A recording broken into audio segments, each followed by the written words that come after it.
What's happening, Hellspawn? Welcome back to another episode of Spawnography. I'm one of your hosts, George Marston, pronounced they, them, or she, her. With me, as always, is Pierce Leiden. I don't know why I stepped on you there. I'm so sorry. That's okay. I don't know why. But we've never done that before. But hey, there's a first time for everything. Well, you know what it is that I'm eager because this is not just any episode of Spawnography.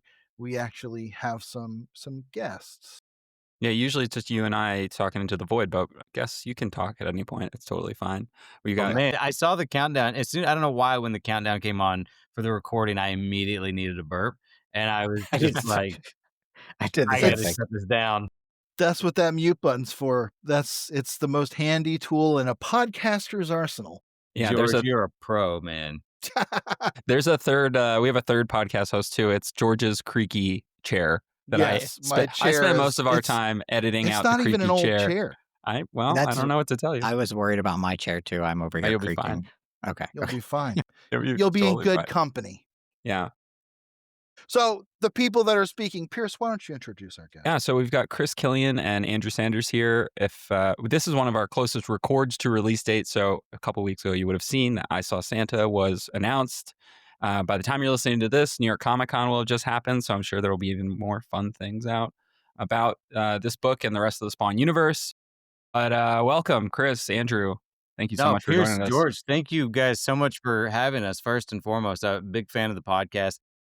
I've listened to a few episodes, especially when, as I've been doing more and more research the last year, to do to write I Saw Santa. I was definitely using you guys as some fun ancillary stuff to listen to, and when we're doing our deep dives. So thank you guys for having us. Oh, yes, thank you very much. It's such a pleasure to have you both on, and it's so exciting that there's going to be a new Christmas comic from Spawn, because I think it's been 95 years since the first one.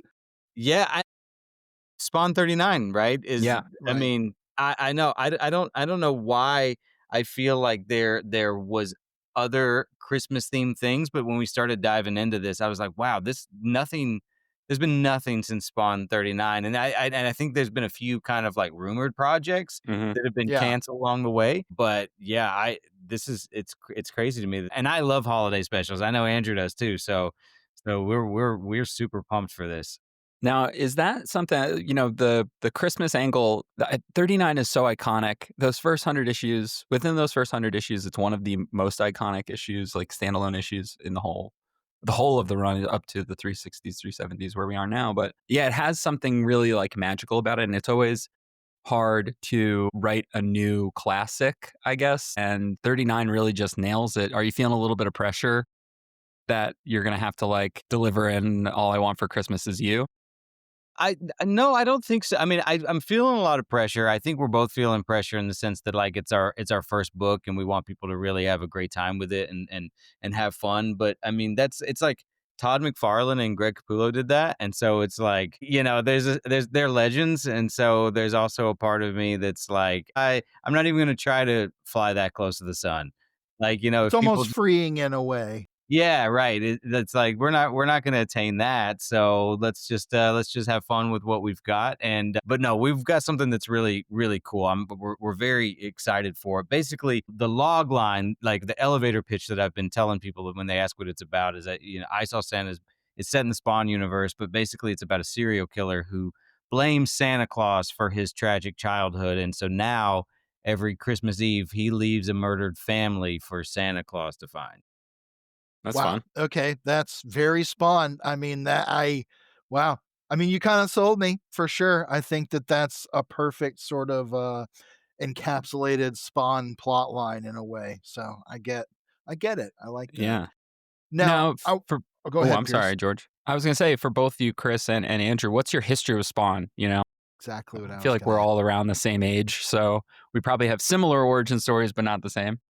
Honestly, I'm a little more out of the loop in the like I've enjoyed coming back into it, but I remember like when Chris was a child, he had Spawn comic books laying all over the house. Like he really was into it. But yeah, I'll let him tell you.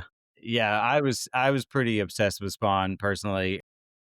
I I mean, I still remember. I mean, I still have the first book that I had when I was a kid. I think I probably bought one through God, if I mean at least 1 through 50 consecutively, and then I kind of fell out of comic books a little bit, when I was in college and stuff like that, and came back around and have read things since then. But yeah, when in the 90s, man, I mean, Todd was just a god to me in the sense. I mean, from everything from Spider-Man and Spawn and Venom and his little bit on Hulk, and I mean, all of that stuff was just so cool. I mean, Wizard magazine, I would read that all the time, and It I was was a just staple. I mean, that's part of the reason I have the job I have, yeah. writing at Future US Games Radar Newsarama Total Film, who, interestingly, their opinions are not at all reflected in this podcast. How about that? Because you're such a pro. That's why I say that.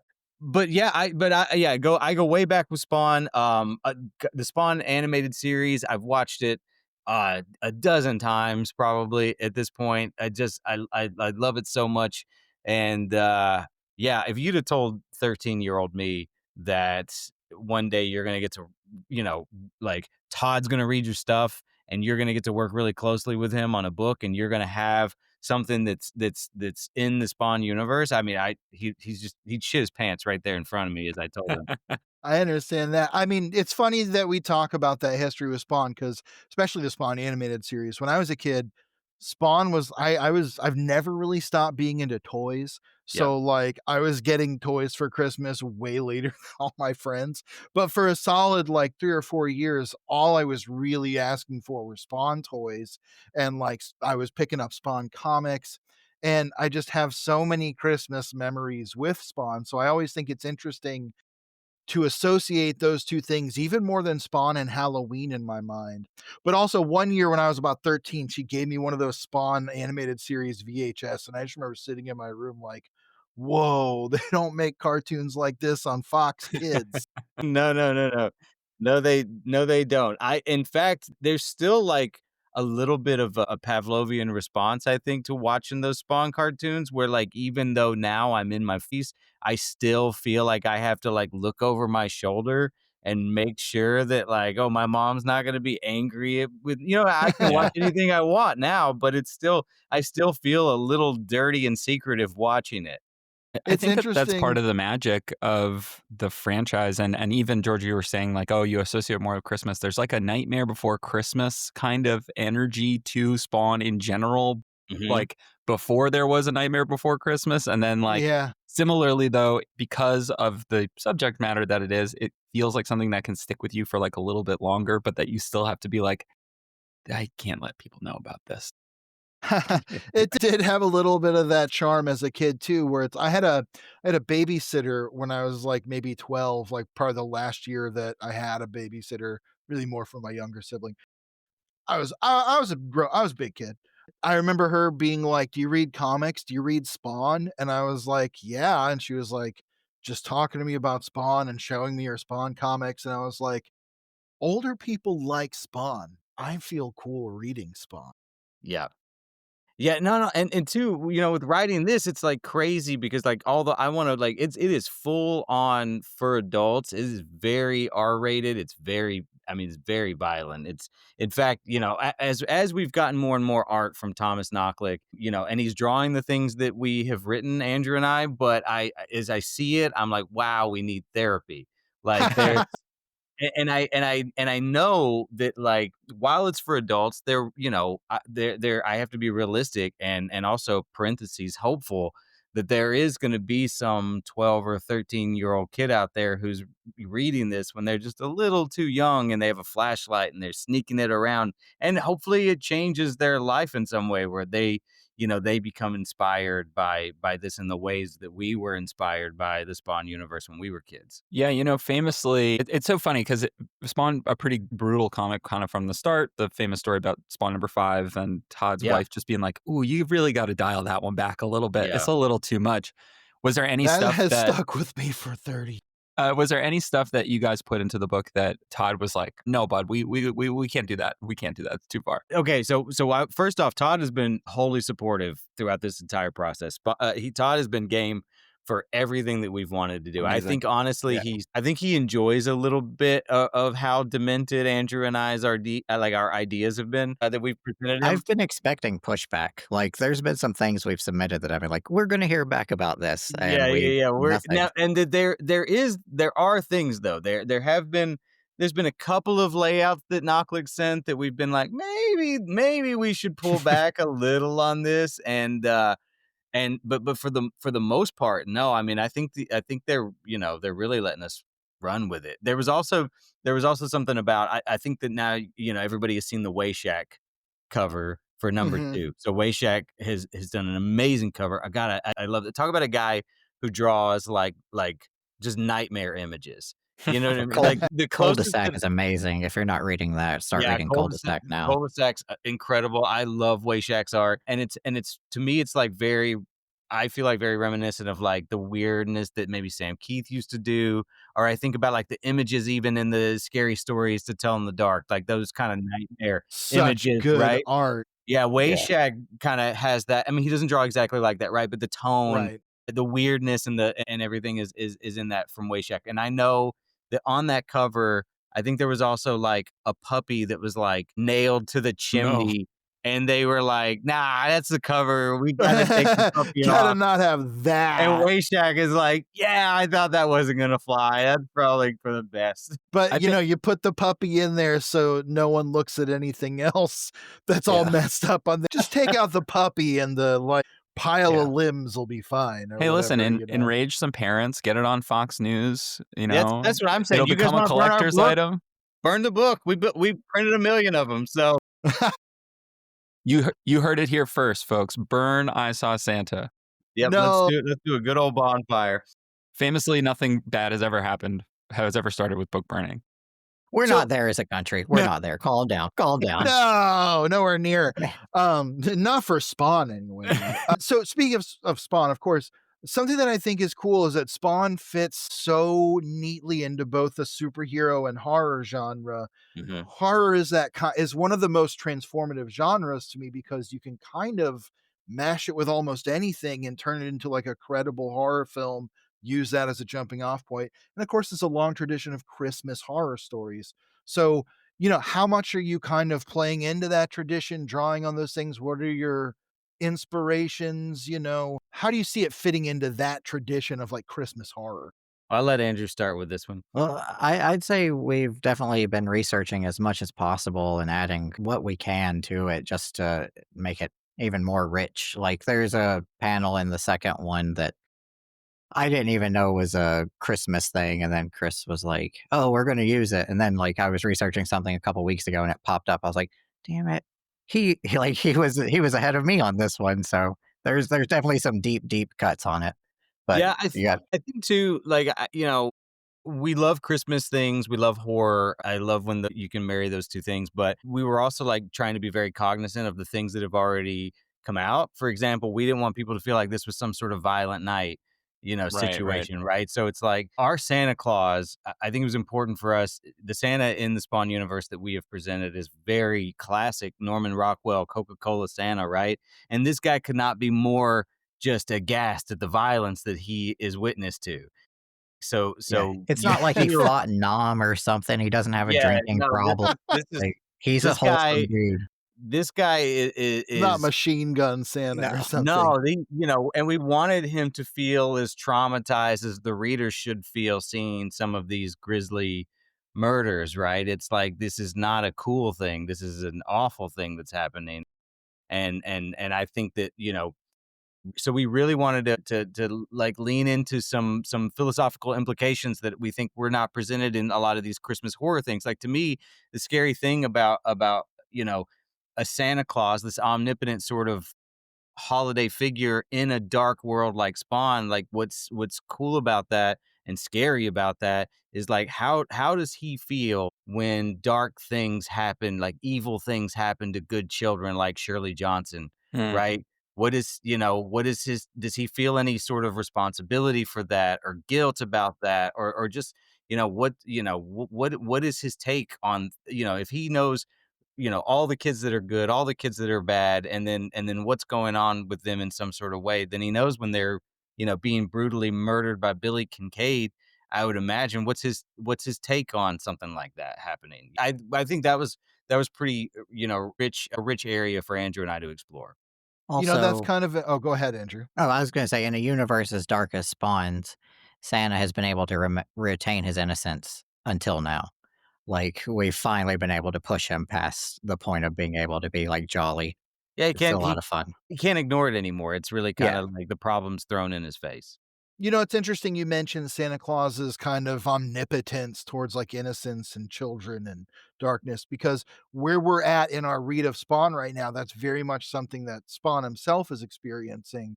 He's experiencing these kind of waves of awareness around him of, tidings and bad deeds. So I think it's an interesting inversion to have Santa Claus sort of be the innocent take on that, the other side of that coin almost.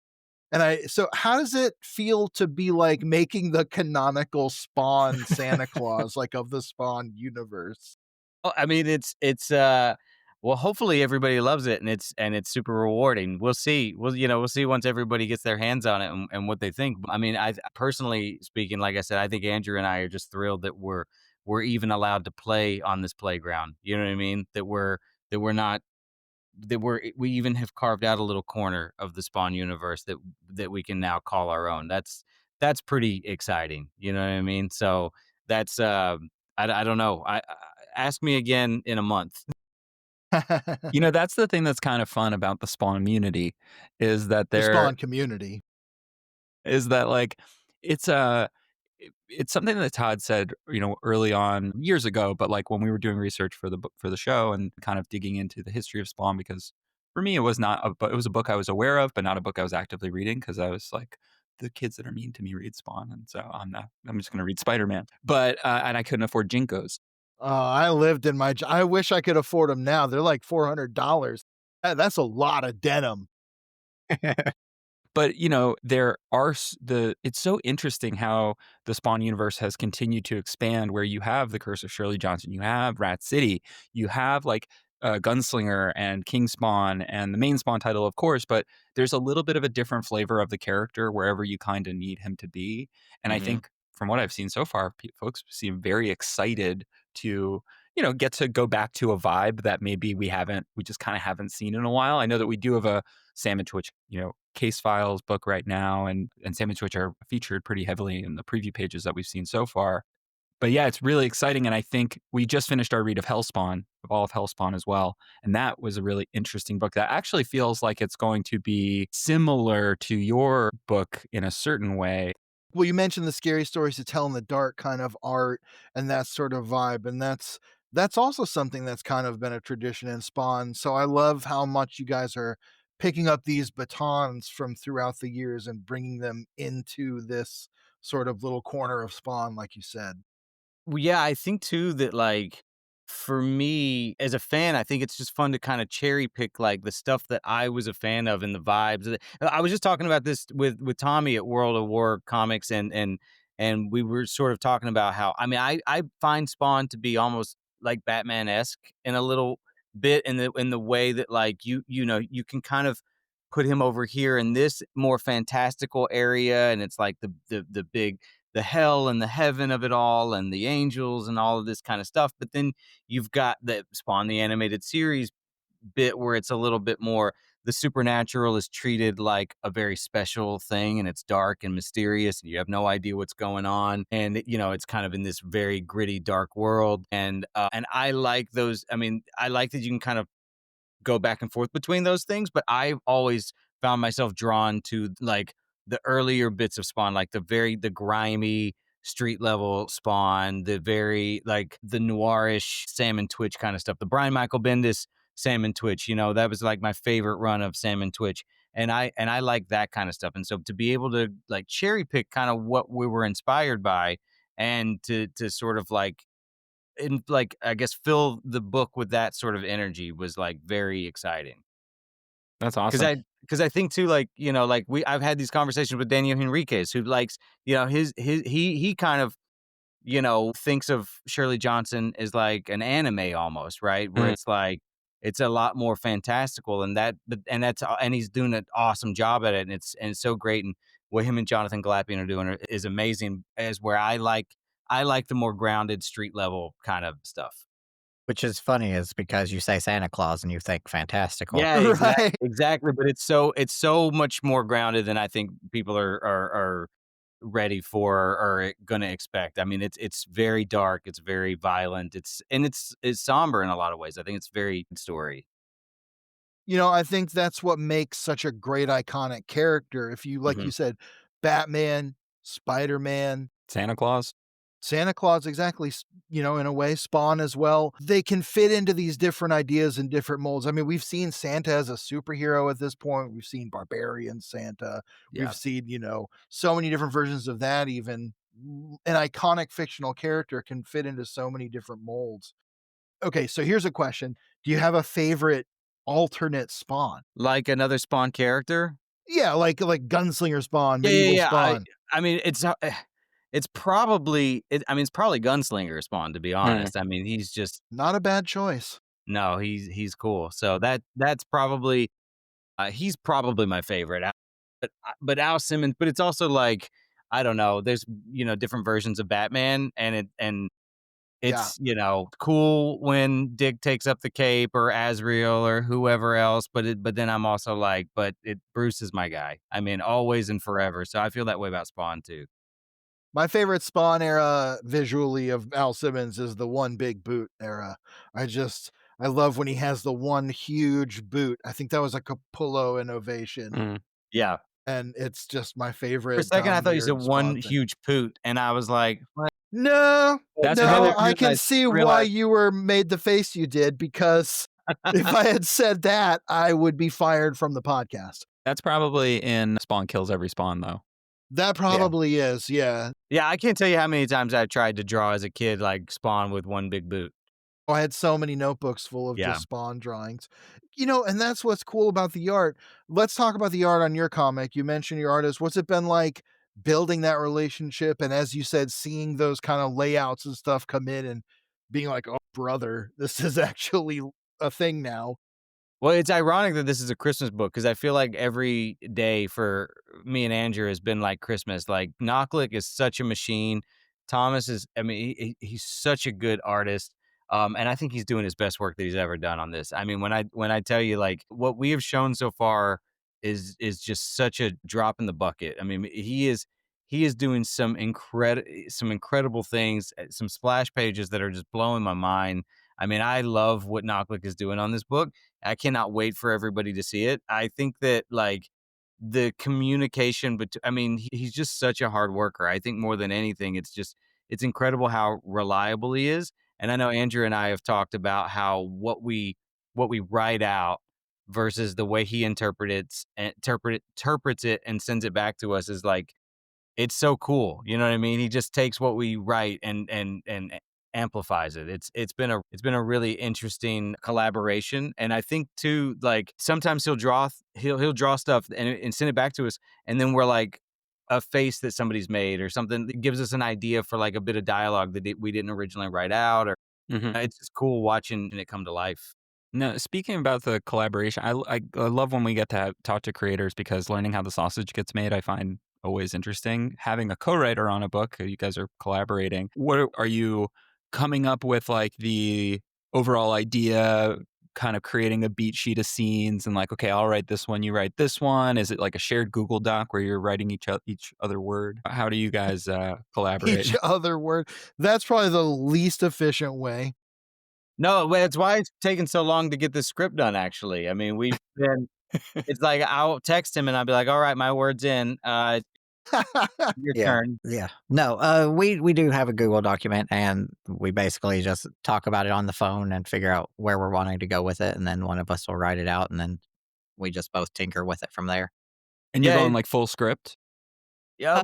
So we originally did. We originally wrote a full script for this, and then Todd has been very adamant. Like he prefers the Marvel method with his Mhm. artists.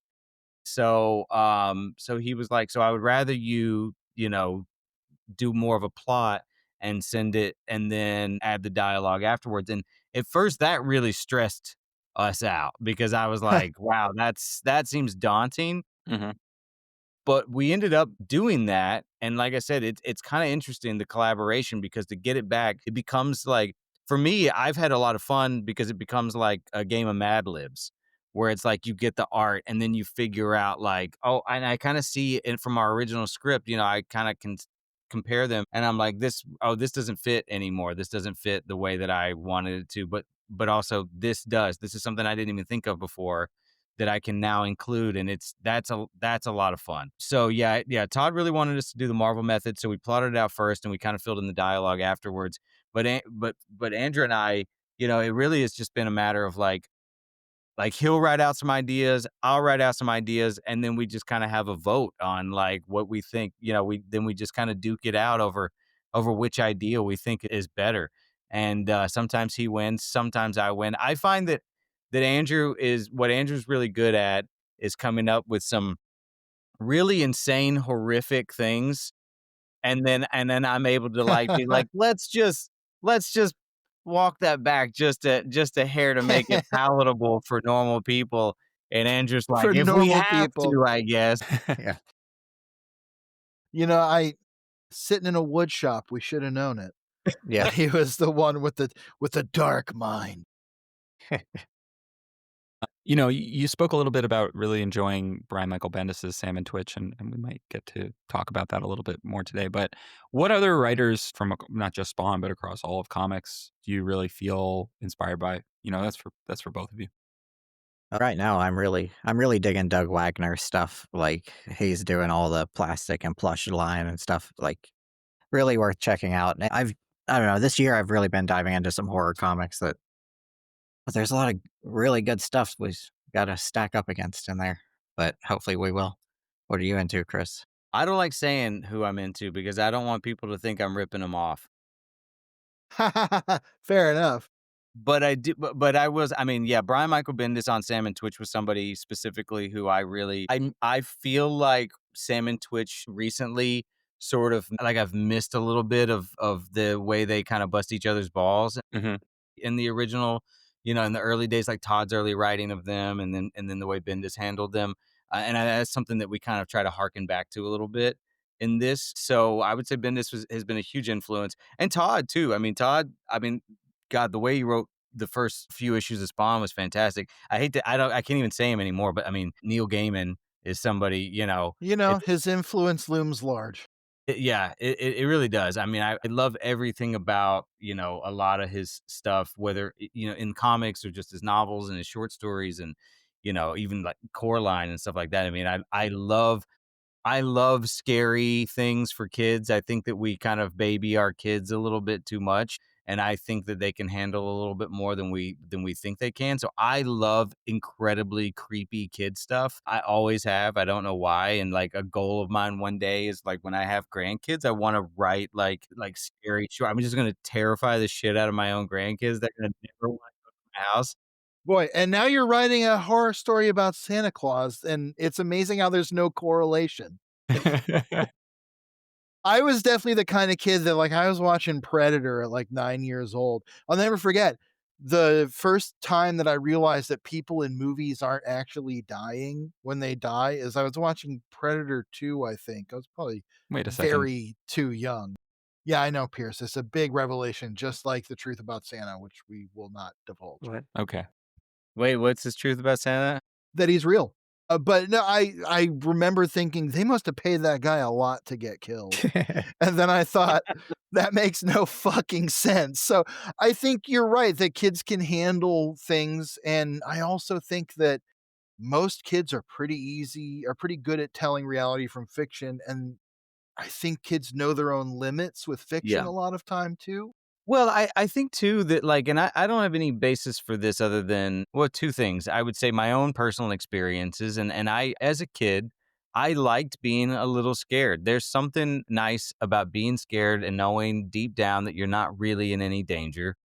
You know, that this is just it's a story or a movie or whatever, and you're safe. And I think in a weird way that sort of preps you for real life, where real life is terrifying, you know. And so I don't think it's always wise to baby your kids with stuff like that. And then I have a son, and I introduce him to stuff far too young, and he's 18 now, and he's a great kid. He's like one of the best kids ever. So, you know, I say this might not age well when he turns out to be a serial killer or something like that that I'm completely unaware of. But I really do think that we don't give kids enough credit for how, what's the word I'm looking for, as a, I think they're Resilient. savvier resilient. That's the word, Andrew. See, this is why Andrew and I are such great partners. Yes, I one don't word think at a they get enough time. credit for how Yep. resilient Yep. they One are. word at a time.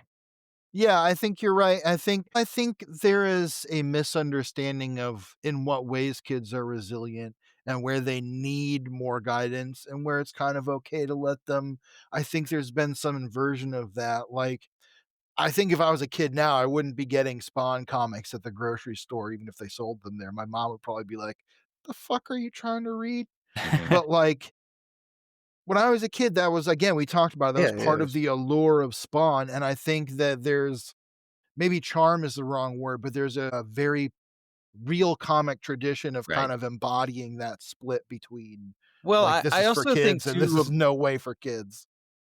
there's something to be said about this is no way for kids, and then there's the stuff like, and then our kids have cell phones way too early Mhm. Right. nowadays, right? And it's like the things that I found out that were getting passed around my kid's school when he's like in 5th grade, and you know, and there's beheadings, and there's these crazy videos that like kids are seeing way too young Yeah. nowadays. It's like these really creepy stories that you know we're worried about. Like what are you about to laugh at, Andrew? Why are I you was laughing right now? like you're saying these kids, like we grew up at the same point where the internet when we saw all the Yeah. same No, stuff, I'm like, older than I you, Andrew. like I you years. know how long I waited just to see boobs on the internet? Like, Just as long as me. the 2 years longer. dial-up it killed me, man. Like, it was you had to wait but and it ki was well, line No, I even for just a comic page, it was line by line yeah, by all I'm saying. line. But there was a time when you would have to rent, like, The Faces of Death to watch, you know, somebody get murdered on screen, you You know, had but it was now you can just yeah, pull up Instagram, and any old video that you can come across is like, "Did that yeah, person just get hit by a car and die? Are they dead? I think they yeah. are." Well, see, and that's exactly the thing is that, like, so many kids are exposed to that too young and don't have the context to separate it from fiction because their parents are worried about the fiction in some way. I'm Mhm. not getting on a soapbox here. I think that kids no, are, no, like you we said, though, agree. kids are resilient, and I think that we should trust kids a little more with things like this. When I was a kid, I grew up to be a pretty non-harmful person. I Right. certainly don't I don't have a dark side at all. Said No, like but somebody who definitely doesn't have a dark side. Yeah. no, but I think it's important to have those kind of stories though, and that sort of tradition in comics that sort of defies that perception that existed, 80 years ago that comics were destroying kids' minds or something. I think there's something that's really important about the tradition of comics that say, well, no, this is fiction. And we're allowed to do things in fiction that don't reflect who we are as people. They reflect things that we're dealing with from the real world.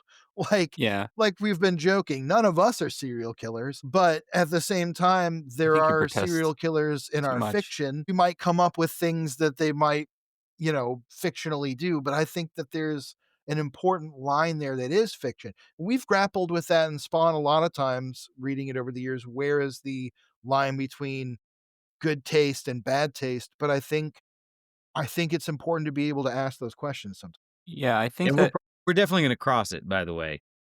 I think that, like, especially the stuff that Todd was writing, there is a little bit of, we've kind of levied this criticism at some of the early issues of Spawn, but there's a little bit of like after school special. And Marvel likes to tout themselves as like the world outside your window, but Marvel comics tend to not really deal with actual issues, everything's pretty metaphorical. If they do like a very special issue, they put out a lot of press releases and make a very big deal about it, and it still Right. gets handled in like a we can't quite go there. And Spawn, as much as when I was starting to read it, and I was like, this is like, it's partly because I live in New York, and I'm like, this is not what New York was like. I was also in New York as a kid at the time the Spawn comes out, and that's not like New York was Giulianified by the time I kind of came to consciousness enough that I was like, this isn't real. But in going back to it, I'm kind of like, it isn't real, but it is showing like the human condition in a way that I think horror and like fiction and specifically horror are always able to do. It's such a fervent ground, as you both have kind of said a few times, like such a fervent ground for being able to explore things that, like, yeah, they are a little gross, they're a little scary, they're a little dark, but if we don't engage with that, the whole like night is only darkest right before the dawn type thing, you don't get to appreciate the other side of it if you don't engage with that darkness at all. For sure. I mean, balance is everything, right? I mean, the whole world is built off of it, right? You got good, light, dark, evil, whatever, or good, evil. But I mean, I think you're exactly right. And I think too, to go back to your point about Marvel, I mean, I think that in a metaphorical way, those things were important, right? In the Sure. 60s and 70s, and they're tackling sexism and racism and homophobia and all of these other things through these metaphors. But I think that what Todd did with Spawn was kind of give you a little peek at the dirt that was under the rug. And that, you know what I mean? Is like we're getting into the much darker things here, and not afraid to have a character like Billy Kincaid who is pedophile and a serial killer. You know what I mean? And like those are like actual like those things. Unfortunately, do those people exist and they're scary, and you should be wary and afraid of them. So, okay, a little bit kind of teeing off that, I was thinking about the Billy Kincaid issue while you were talking about that as a specific early example of exactly what you just said of Todd being willing to kind of engage with a sort of griminess that like Spider-Man and Batman even usually don't. And so I think to me that issue almost read like the actual Spawn number 1 in a way Mm.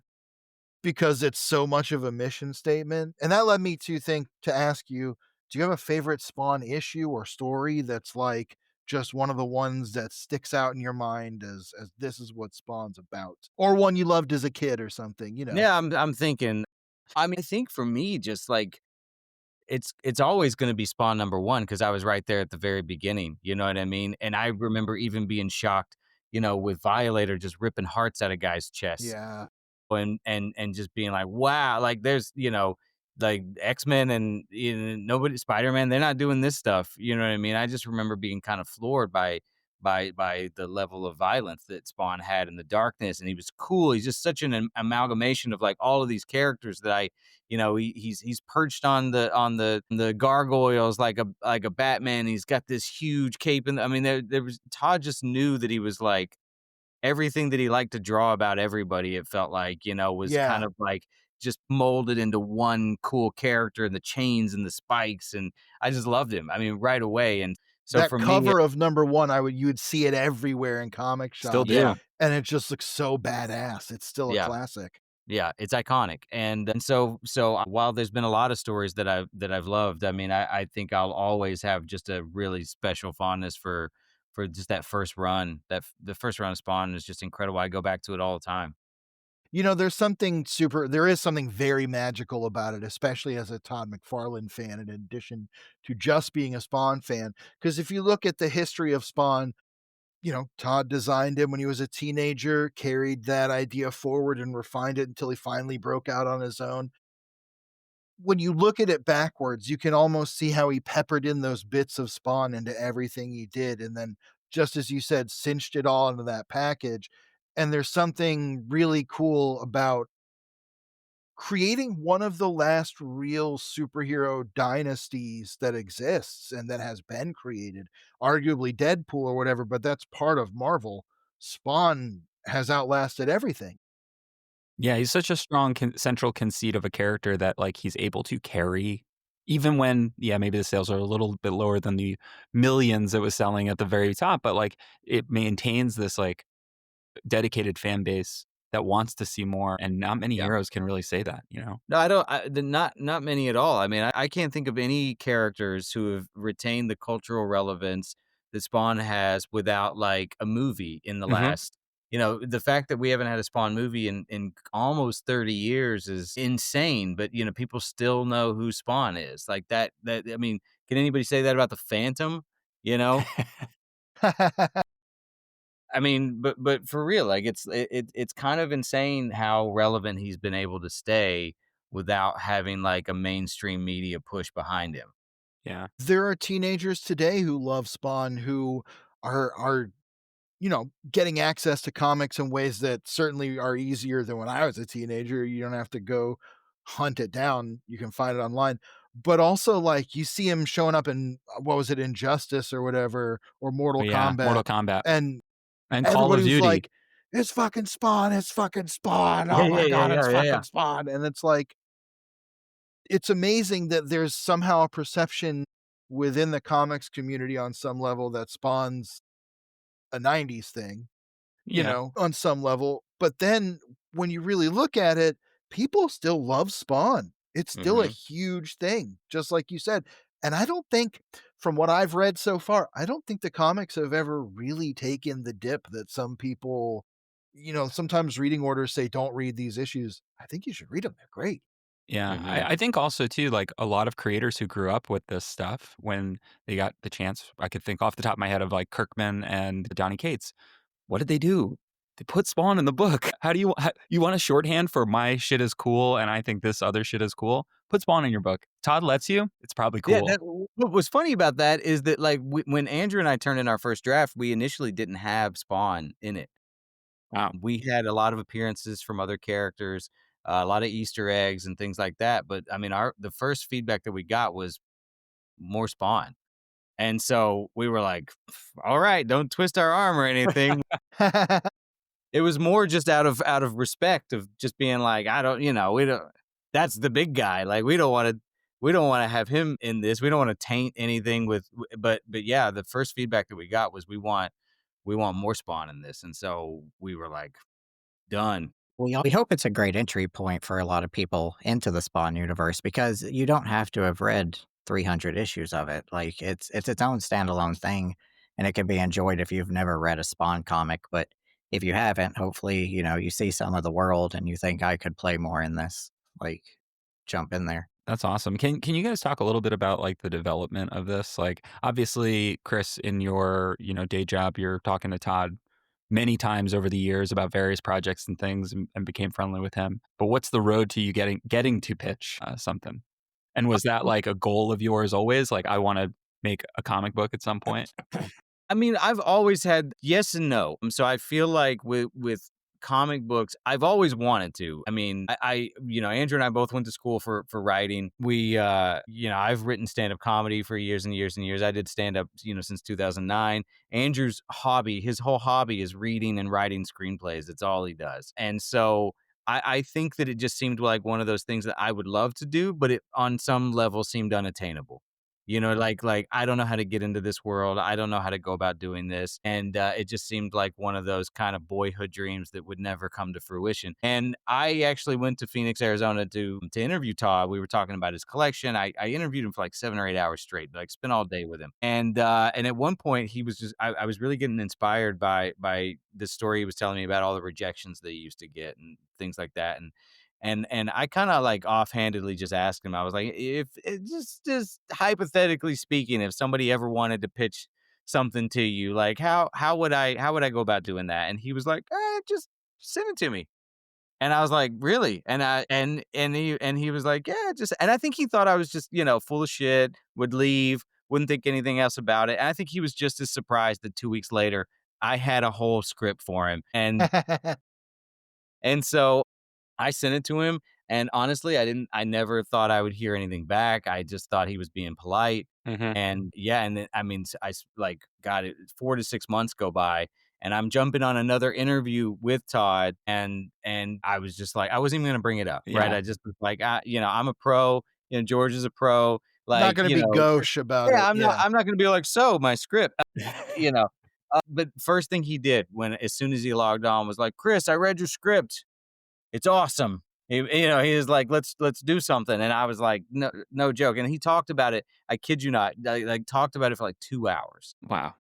And I just was blown away by the fact that not only did Todd read this, but he also like enjoyed it. And so that was actually funny enough was a Sam and Twitch thing that I had written, but they had other things, and I just kind of wrote this, willy nilly. And from what I've heard, they it's still a storyline that they like want to like make, but they had plans for Sam and Twitch. Right. Right. And so I was kind of like, he was like, oh, if you think of anything else, just let me know. And so, Andrew and I had been talking about this Santa Claus idea that we had kind of come up with together.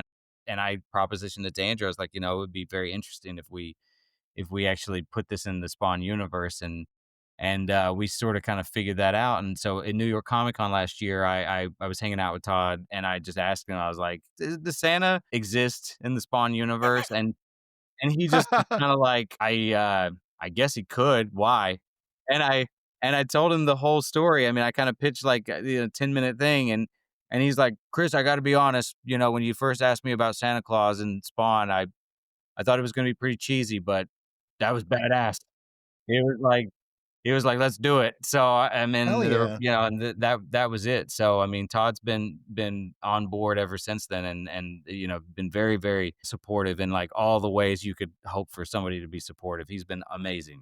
That's He awesome. seems like, especially with Spawn stuff, he seems like a very hands-on, kind of collaborative, sort of maybe a showrunner type person in a way. What's it been like actually working with him in that context? Because obviously you knew him, in other professional contexts, but what's it been like having him almost as a collaborator and editor, that sort of thing on this story? I mean, so far, I've heard about him being a bit of a micromanager, and I've heard these stories about, like, was Todd's gonna get a hold of it, and it's gonna change, and I mean, I've heard those stories from several people and that so far that hasn't been the case with Andrew and I. He's really signed off on just about like I said, the one note that we got back was they wanted more Spawn in it. And that was it. Like everything else has been, they've read the two double issues that we have. I think I originally wanted to pitch it as like I It think was it was like 3 Todd. single issues. Yeah, I was gonna do 3 single issues, and it was Todd's idea to make it 2 double issues. I mean, that was a Todd idea, but for the most part, he's just been, like, I think, really enjoying what we're doing and hasn't had a lot of input one way or the other. That's awesome. I think a bit about how you've pitched it to us even and talked about it to us. One of the things that Todd over the last few years, especially with the movie kind of stopping, starting, what is the movie going to be? Is it King Spawn? Is it Sam and Twitch focused? I think he has I think there's an understanding that, like, yes, the superhero Spawn book does need to continue because that's the main Spawn title, of course. But I think he is so interested in the kind of book that can be a Spawn title that does not have Spawn in it in Mhm. a super, super central way. So I think you kind of, hit perfectly on a thing that he'd been kind of trying to tell everybody he wanted to do. And so that really worked out. I mean, more Spawn is the best note to get because Yeah, no, no, trust me, I'm aware. I was like, "Okay, this is great." But yeah, no, I think that's true, and I think that, like I said, Andrew and I have always loved holiday specials. I mean, we grew up watching Treehouse of Horror. I mean, that was my The favorite best. episode The Simpsons would put out, obviously Nightmare Before Christmas is all of these holiday themes things that we enjoy, and it was just, to me, like, to be for Spawn to be around for over 30 years and for there not to be like this holiday themed thing yet, especially when it's been flirted with so much, the Twisted Christmas line or Santa Spawn or all of these kind of fun little nods to the holidays. But, to not have that holiday special was just kind of wild that had not happened yet and that somebody had not taken advantage of that. And so I think we were really lucky to be able to, have this idea and off to the races we go. Yeah. if You Santa know Claus is real, is like the Easter Bunny also real? See, these are things for others Milk to Bob. figure out, right? Milk Yeah. That's the beautiful tradition of comics, is that someone will ask that very question, I think and what then Todd suddenly do an Easter spawn. I think what Andrew and I are like most excited about, if I could speak for him, maybe he can follow up and disagree with me, but But I think one thing is that, like, when Santa Claus, I think, gets brought into comic books traditionally, it's always a bit cheesy. Mhm. It's always a little bit like, "Wink, wink, this is just a little fun Santa's holiday a mutant. special." Yeah, exactly. It's always kinda it just really is a little corny, and I think the fact that this is, like, so dark and so can very I think we take it seriously and treated with real reverence, and the fact that it's, as far as I know, it's canon in the Spawn universe. That's kind of crazy to me. And that's the thing I think that I'm most excited for people to check out, is that, like, this is a different kind of Christmas story in comic books. Andrew, Yeah, you I'll agree. mentioned it as a jumping on point, and I think that's kind of the spirit of a holiday special in a lot of ways. Like, you mentioned Treehouse of Horror. I still tune in for Treehouse of Horror even when I'm not watching any other part of The Simpsons. It's still like, yeah, I'm gonna watch that. Or, you watch the Christmas episode of something. I think that that's such an interesting kind of way to bring people in. Does it have a place that it fits in continuity if you had your druthers and were allowed to slot it between? Listen, these are the questions that people wanna Yeah, want yeah, yeah. answers to, is where does this fit into continuity? Is there a lore reason for this? Yeah, I think I can say, I'm trying to what can I say without being too spoilerish? So I will say, first off, Andrew and I really wanted this to be a Christmas gift or a love letter to Spawn fans. So it is chock full of Spawn Easter eggs. The most eagle-eyed Spawn fan is going to pick up on a lot of little things that's in this book. Uh, with that being said, it spreads out. The time of the story is pretty vast. I mean, there's a nod to even 1995 and Spawn 39 that makes sense in the overall structure of this story, and it's pretty spread out over about 20 years. So, is that right, Andrew? I would say that's Yeah, it's kind of been happening behind the scenes of the yeah, Spawn That's universe cool. without Spawn or the universe realizing it.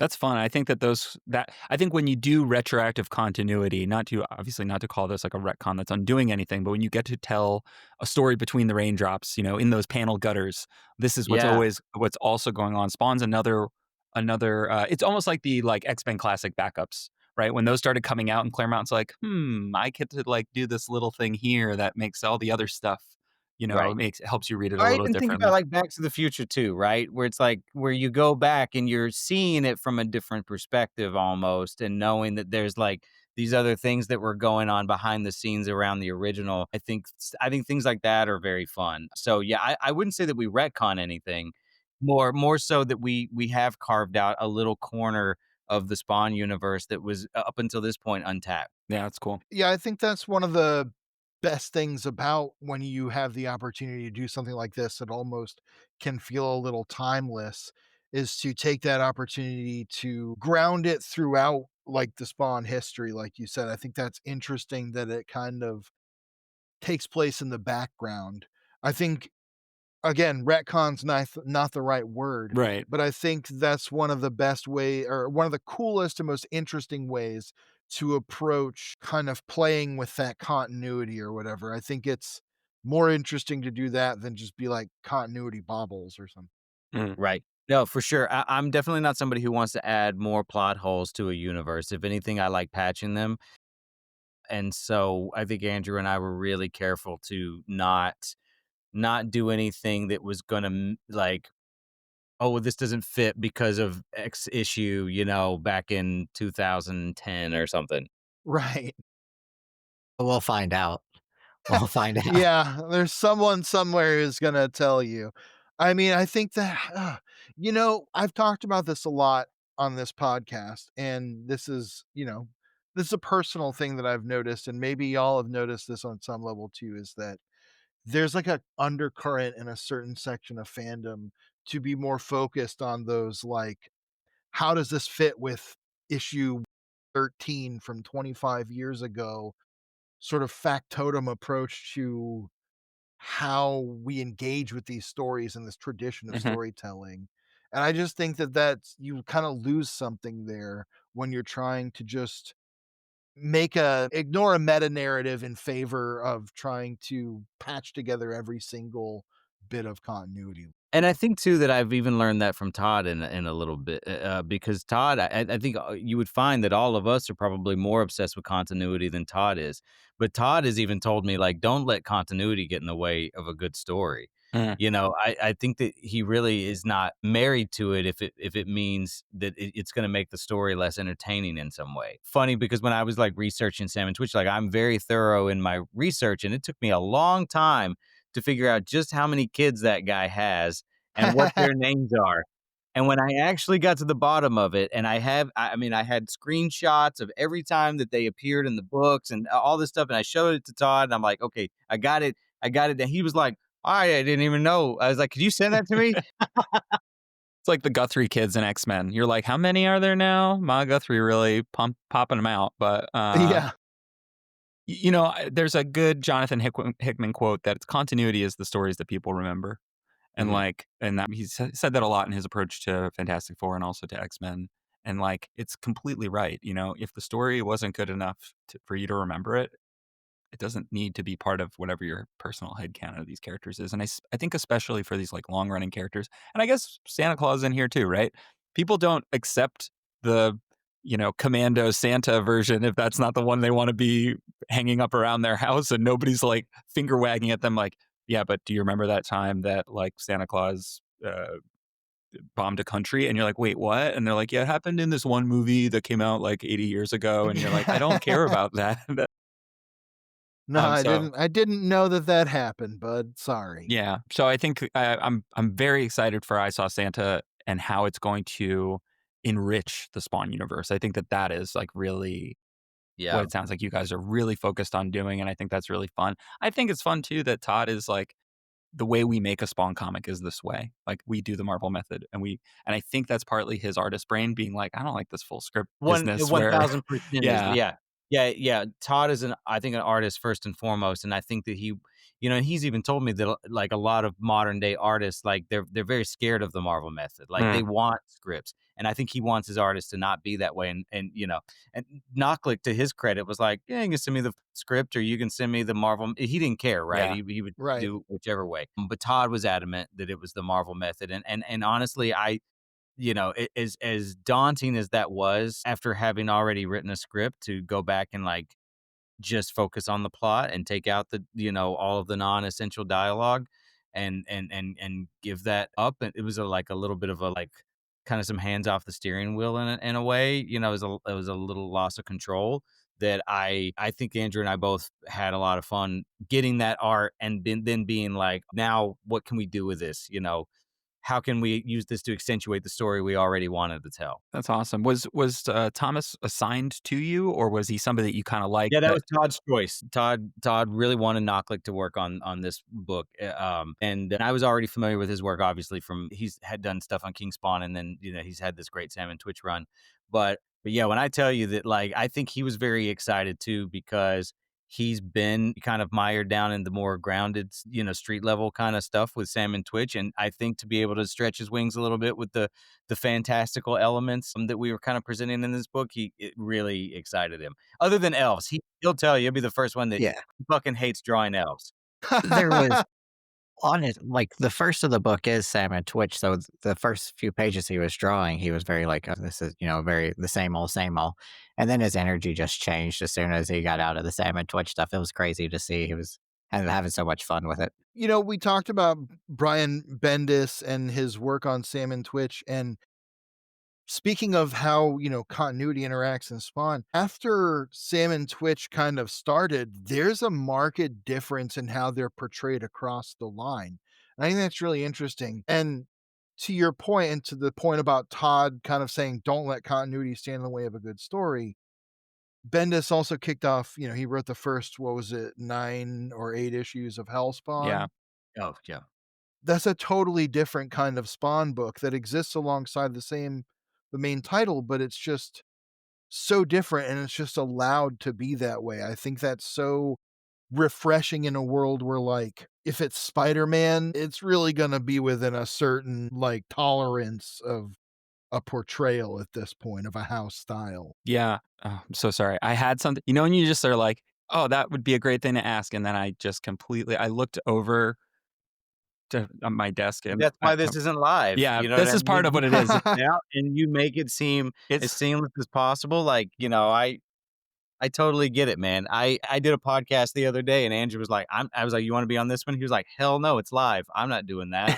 I was like, "All right, I'll be the idiot on there. That's fine." is it Yeah. interesting being on the other side of the table from, like, being the one. It's Yeah, it's kinda terrifying. It really is. I because I think that, when you're asking questions, you kinda dictating where you want the conversation to go a little bit, so it's weird being on the other side of it where you're not exactly sure what they're gonna throw at you and, you know, how you're gonna respond. So Mm, yeah, but I also think that I have a little bit of an education. I mean, and George, you'll know this too from, writing articles that you have to do you still like I'm aware from doing this for years and years and years that when I ask people a question, it's because I need a certain thing from them, mhm. right? Right. And so it's the same sort of thing on the reverse end where it's like I know that ultimately what we're doing is talking to Spawn fans out there and trying to be like, why should you go buy either spend your hard-earned money on a book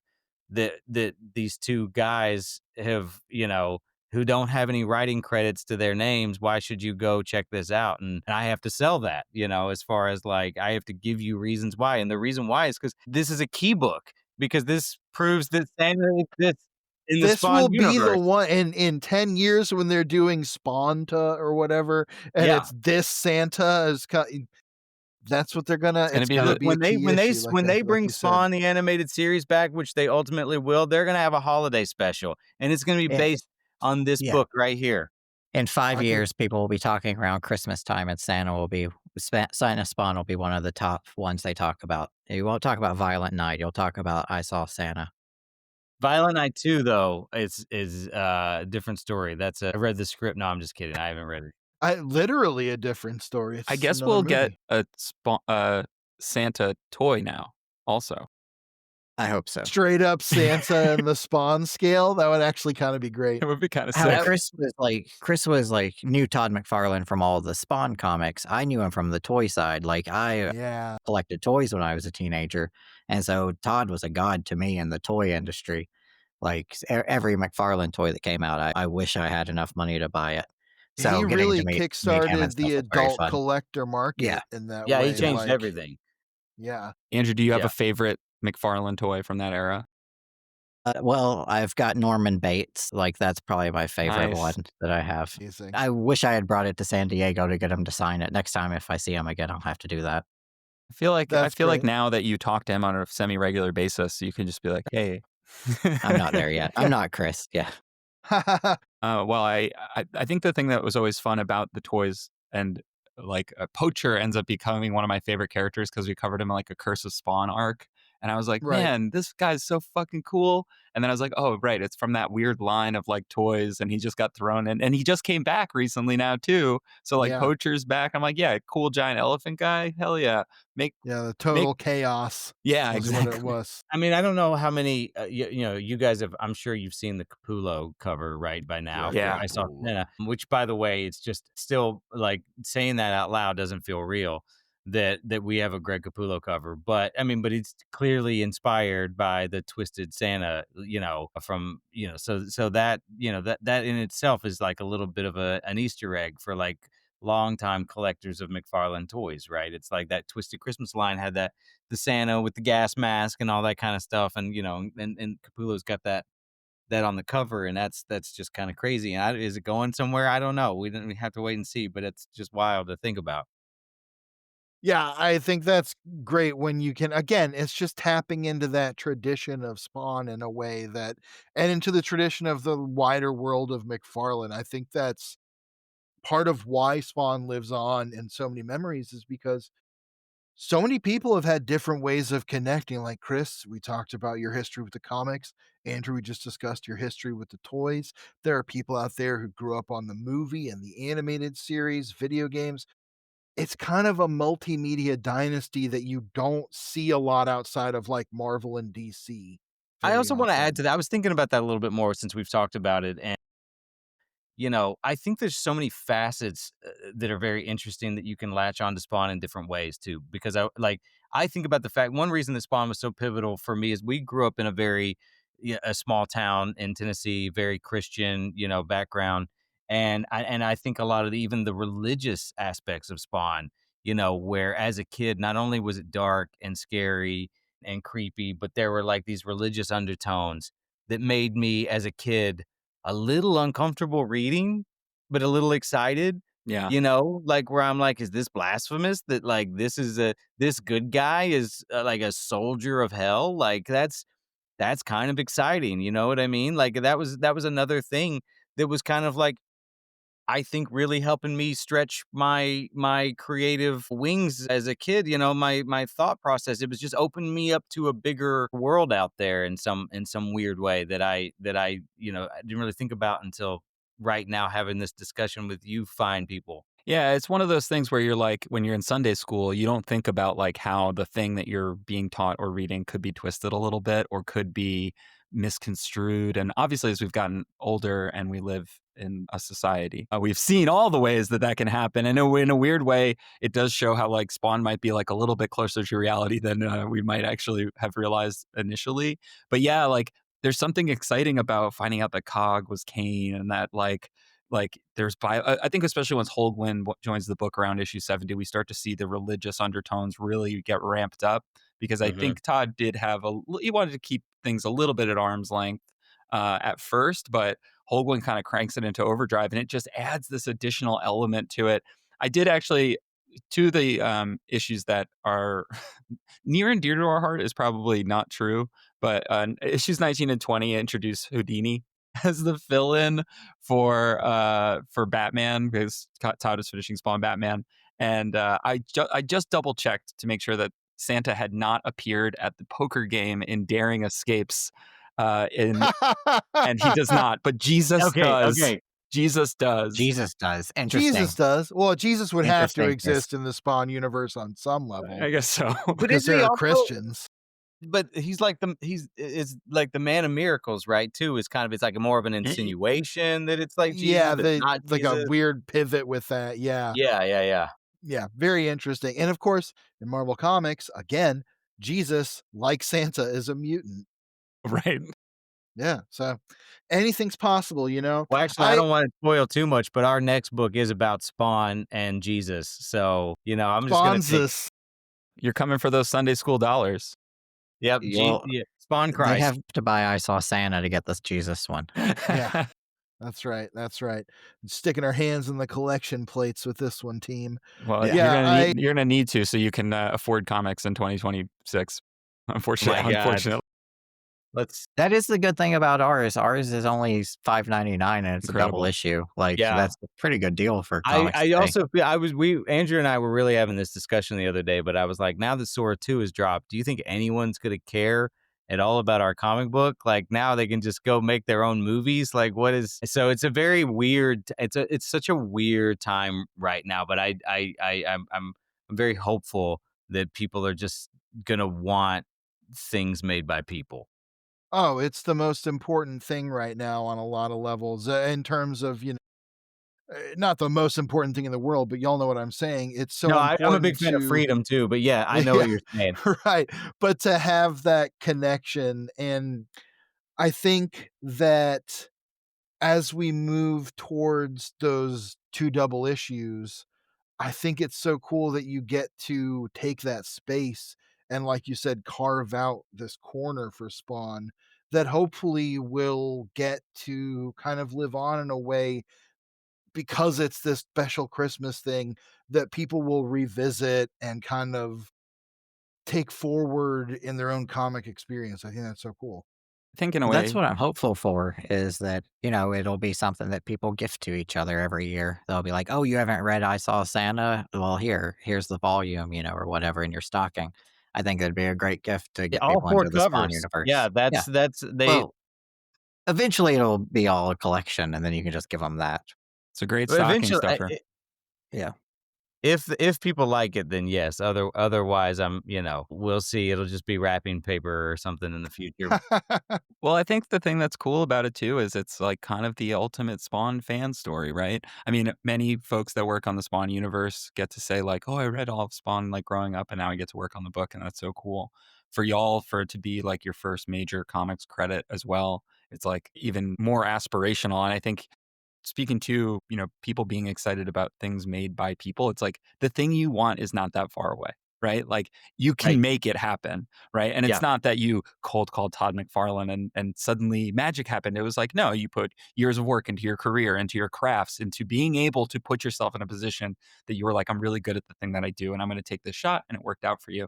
I find that as I'm working on a book right now with an artist, I'm like, I find that very inspiring. It's very cool, and like I don't know. George and I like to wax philosophical a little bit on this podcast of just about like how cool and Todd's sort of like in a lot of ways the ultimate self-made, bet on himself kind of Hmm. person. And so for him to create an environment where that is allowed to keep happening is, through either the cover contests or, things like that. Like, uh, I just think it's so cool. And I think it I really I speaks to the mean, spirit of it. 1000%. I mean, and I can say that like I have learned so much from Todd over the years, just being around that guy and being a sponge and just listening to, I mean, and not only like through our interviews, but then through our behind the scenes conversations that we've been able to start having, right? It's like, I will never be able to thank that man enough for giving us this opportunity and for, kind of putting his trust in us to come up with something really cool and Todd always says too that like he doesn't think something's good or bad when he puts it. He's like, I made it and I put it out in the world, and then it's not for me to say, but but he's, the fact that he has enjoyed it is like in a lot of ways all that I need. You know what I mean? Where it's like the fact that what everybody else thinks after this is like, it's, if they love it, icing on the cake, that's great. But the fact that Todd really enjoyed it enough that he, was willing to invest in it was, I mean, it's like the biggest compliment of my life so far. That's amazing. That's Yeah. amazing. Well, I feel like this is a decent place to wrap up. I know we talked about possibly talking about Salmon Twitch #1. I don't want to keep you all here all night because I know that the four of us could probably dive deep into that book for like hours, but we'll definitely have to have you back. There's a lot. There's a Yeah. lot in Yeah, it. And I know we would love to come back to actually like talk about I Saw Santa yeah, absolutely. once they're Yeah, out. absolutely. That'd be Yeah, great. that would be a ton of fun. But yeah, we're very excited for you guys to check it out. I mean, it's like I said, and we have plans. I'll say I can't talk about it much, but we have plans, and the comic book industry is kind of built on pre-orders. Yep. And so if this sells well enough that it was worth the investment, then it's a business at the end of the day. But if it does, we have other things in the pipeline that are they're pretty cool. It's pretty cool. Do you know Well, on your that do you know note, oh, your go ahead, Pierce. FOC dates for each issue? Yeah. So number one, I don't know the FOC for number two yet off the top Okay. of my head, but for number one, it's November 3rd. Okay, cool. We'll make sure to include that. And Yeah. So that's the big kicker is we and also I think number one's going to be the big selling point anyway, right? yeah. But if we can't sell this book with a Capullo cover, then it's over for us anyway.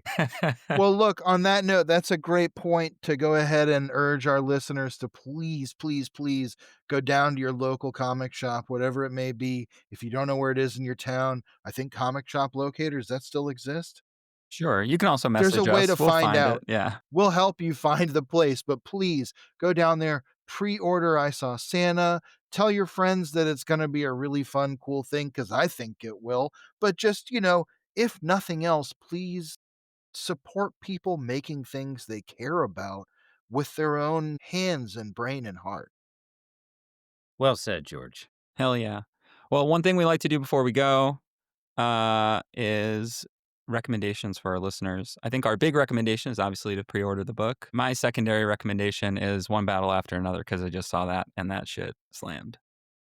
Dude, Nice. One Battle After Another is fantastic. Yeah. And I got to talk to Leo about that. Whoa. So Wow. yeah. How Yeah. about So that? it's pretty cool. Not to name drop right there, but I will Speaking, I say have I agree though. One battle after another is like it's a 3 hour movie, does not feel like a No. 3 hour movie. I was not crazy about the first hour because I was a little overwhelmed by everything that was going on, but it just gets better and better and better and better as it goes. And I think Sean Penn is like, holy crap, that if that's not an Oscar nominated performance, what What are is? we doing then? Yeah. Right. You know, speaking of Leonardo DiCaprio, and maybe this is something you'll want to bring up to him because I'm sure he'll love talking about it. In 1990, there was a kids show in America called Funhouse, which was hosted by an 18-year-old kid named JD Roth, who went on to create The Biggest Loser. Anyway, there was a string of episodes that had celebrity guests, held stars. And there was an episode in 1990 where it was Danny, what's his name? The kid from Who's the Boss, and none other than Leonardo DiCaprio. And so, if you ever want to see a video of Leonardo DiCaprio dressed like a worm, suspended over a pit of slime, eating fish with his mouth, it's out there. He had to do every crazy thing on that show. It's like a Double Dare thing. So he'd probably love to discuss that. I think Leo would probably while I do think he would love to discuss, I'm probably never going to talk to Leo ever again because on the way out of the interview, I had to shake his hand and tell him that Romeo and Juliet made me hit puberty. And so I was like, started that movie as a boy, ended as a man. You know what I'm saying, Leo? And Leo was like, make sure that guy never talks to me ever again. I have a strange relationship with the films of Leonardo DiCaprio. Can't tell now because I'm in my 40s. When I was in my 20s, everybody said I looked like Leonardo DiCaprio. I don't know. But Well, Leo looks more like Jack Nicholson now, so it's fine. my Yeah. ex-wife's mother was like just obsessed with the idea. She'd always be like, he just looks like so much like Leo. And I just finally was like, I don't know. Then one day someone said I look like Jack Black, and I was like, well, I guess I'm free, but the monkey's paw is curled.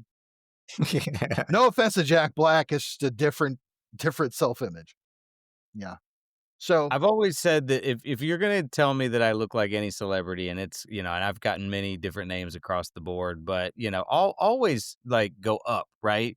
Like, don't ever like compare somebody to a celeb that you feel like maybe is not the most attractive celebrity, because there's nothing more offensive on this planet than being told that you look like, well, I like a don't want to. fucking toad or something. Yeah, I'm not gonna name names, but I've gotten the complimentary ones and I've gotten the not so complimentary ones. And when somebody brings up the not so complimentary ones, I'm just like, I'm just gonna stop talking to you now. It's I'm gonna like you walk just away. don't ask someone if they're pregnant. Right. You know what I mean? You don't tell someone they look like Milton Berle or whatever. Right, right. Exactly. Right. Where I I don't even know. I don't know. You know how much you look like Ben Kingsley? I was like, okay, thanks. I appreciate that. Listen, I get Okay, Yul great. Brenner all the time. So Well, on that note, I guess if I have a recommendation, it's to go watch Funhouse on YouTube. It's an absolutely demented television show for children. We were talking about stuff kids can handle. It's on YouTube. It's called Funhouse. It ran for 10 seasons in the UK. Jesus. Well, my recommendation again, Doug Wagner. He's a great writer right now. And then I would recommend Hyde Street and Feral, two other comics that I'm really getting into. Nice. Great. Hell yeah. Sticking with the image. Hell yeah. A company man. I love it. Yeah, yeah, Chris, how about And you? let's not, we brought Cul-de-sac. Cul-de-sac's great. So yeah. that's Cole, not- yeah, Wayshak's doing amazing things with that. Awesome. Absolutely. All right. Awesome. Well, if you like the show, please rate, review, subscribe. You find us at Pornography Pod, wherever we mostly post on Instagram because I have a full-time job. Chris, Andrew, where can people find you and follow you directly so they don't need to get the news about your book from us moving forward? Instagram, same. Like Andrew underscore, or I don't even know how to say it. Andrew underscore Sanders underscore writer. He made it. There we go. He's new to Instagram, so he made the Yeah. longest possible handle that he could. He's so I'm a Reddit guy. I don't social media. Yeah. I'm always looking at them toy Reddits. That's where I'm at. Yeah. Yeah, I would say for me, best play. I mean, you can either follow me on X if you really want to at Chris Killian, or I'd say Twitter. Really, it's Twitter. Same thing. Or It's Twitter. Instagram at CK Comedy is my handle. It's a little throwback from my stand up comedy days. Though I still I need to change it, but I'm like if I change it, I'm gonna lose my blue check mark or whatever. But Really? That's so I don't annoying. know. I don't know, but I don't want to mess with it. So You got to ask Zuck. Yeah. Zuck, come on the pod. Yeah. That's what Mm, I'll do. I'll just hit him up. See I'll if be Todd like, can put a call in. It'll be fine. He probably, yeah, yeah, probably that's fine, right. they're right? just trading baseballs. Yeah. There's a guy named Chris Killian that's on Instagram that hasn't been on there in about 10 years, and it really pisses me off. That he just has just at, yeah, boy. Well, the internet used to be the Wild West. Yeah. Yeah, it did. Well, thank you both so much for joining us. This has been so much fun. I had a feeling that we would end up just going long, digging into a whole bunch of stuff, and my assumption was correct, and that's what this is all about. We'll definitely have you back soon, especially to talk I Saw Santa, but also to talk whatever else you want to talk about. But yeah, I mean, you guys were awesome. So thank you. It's been a lot of fun nerding out with you. So thank you very much for having us. Awesome. Yes, thank you both Absolutely. very much. It's been a great time. And Awesome. thank you both for being here. We had a great time as well. I think a good time was had by all. Well, before we go, George, we always end the show the same way. I have one last thing to say, George. For Todd so loved the world. He gave his only begotten spawn. See you later, Hellspawn.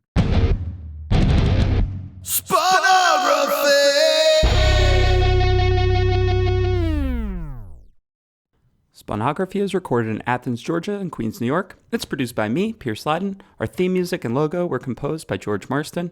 Episodes come out every Monday on Spotify, Apple Podcasts, YouTube, and wherever you get your podcasts. If you like the show, please rate, review, subscribe. You can find us on social media at Spawnography or at SpawnographyPod. If you'd like to reach out to us directly, you can do so at spawnographypod@gmail.com. Thanks for listening, and until next time, see you later, Hellspawn.